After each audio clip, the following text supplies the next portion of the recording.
Welcome to the Baltimore City Fire Department's Firefighter EMT Physical Ability Test.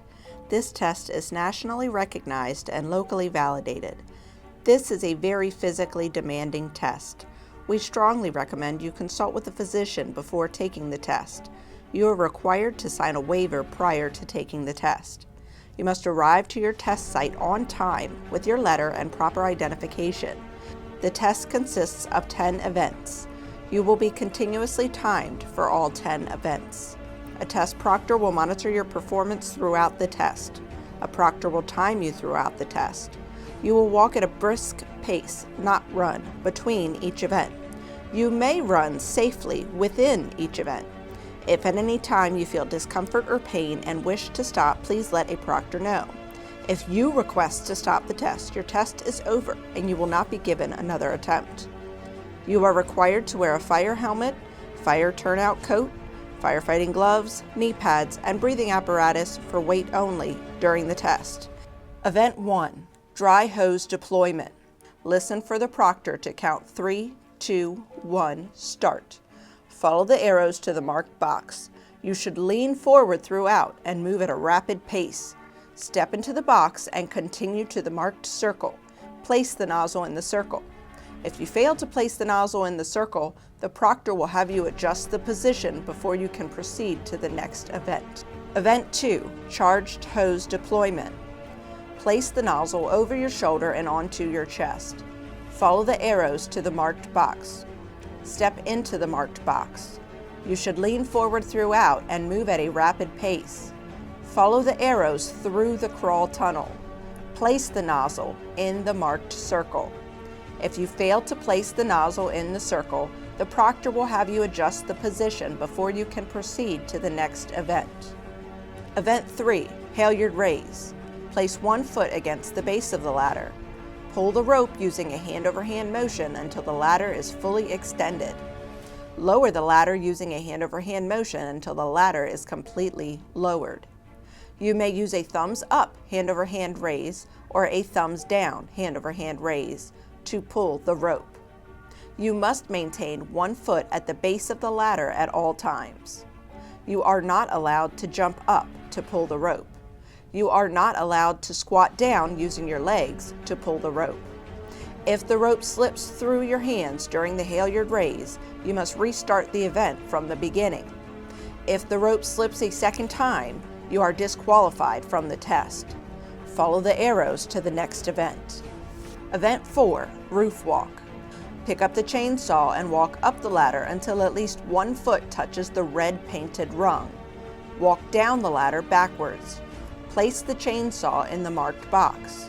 You must touch every rung with at least 1 foot when climbing up the ladder, including the red painted rung. You may skip rungs on the way down the ladder. You may slide the chainsaw down the roof when backing down the ladder. You may also carry the chainsaw when backing down the ladder. You are not allowed to climb down the ladder facing forward. If you do, the proctor will stop you and make you return to the rung where you first faced forward. You must place the chainsaw in the designated area. Event 5, attic crawl. Pick up the flashlight and proceed across the attic prop, staying below the barriers. When you reach the end of the attic prop, return the flashlight to the marked box. You may crawl on your hands and knees across the simulated attic, or you may use a crab walk approach with your hands and feet. You may not knock over the barriers. If you knock over a barrier, you'll be required to exit the prop and start the event from the beginning. You may not touch your hands or feet on the ground between the joists. If you touch the ground between the joists, you'll be required to exit the prop and start the event from the beginning. You may not drop the flashlight. If you drop the flashlight, you'll be required to pick it up, exit the prop, and start the event from the beginning. You must place the flashlight in the designated area. If you do not, the proctor will have you adjust the position before you can proceed to the next event. Event 6, roof ventilation. Strike the roof target 30 times with the sledgehammer. You should have 1 foot on the footrest and 1 foot closer to the strike area, not on the footrest. For each strike, you must raise the hammer above your helmet and maintain control of the sledgehammer. The proctor will count the number of strikes out loud. After you have completed 30 strikes, place the sledgehammer in the marked box. Event 7, Victim Removal. Drag the mannequin by the handles on the harness. Follow the blue arrows around the blue cones. Return the head of the mannequin to the marked box. You may use one or both handles, and you may drag the mannequin facing forwards or backwards. Event 8, Ladder Removal and Carry. Remove the ladder from the mounted hooks and carry it around the marked course. When you return to the starting position, replace the ladder on the mounted hooks with both ends off the ground at all times. Event 9, Crawling Search. Crawl on your hands and knees. Follow the arrow back to the marked square. Once you touch the square, stand up. You are not allowed to crouch or bear crawl.